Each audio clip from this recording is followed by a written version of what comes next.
ओबीसीला वाटतं का की हा जी आर रद्द झाला पाहिजे? मी आपल्याला विचारतो, ओबीसीला असं वाटतं का की हा जी आर रद्द झाला पाहिजे? मग तुम्ही काय केलं पाहिजे? तुम्ही काय केलं पाहिजे? पहिलं,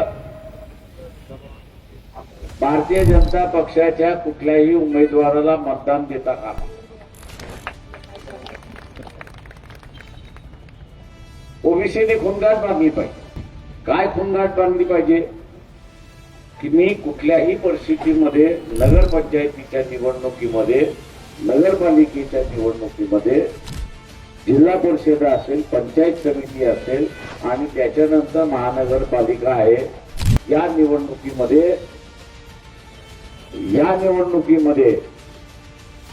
मी भारतीय जनता पक्षाला आणि त्याचे असणारे सहयोगी, त्यांचे सहयोगी कोण आहेत, त्यांचे मित्र पक्ष कोण आहेत?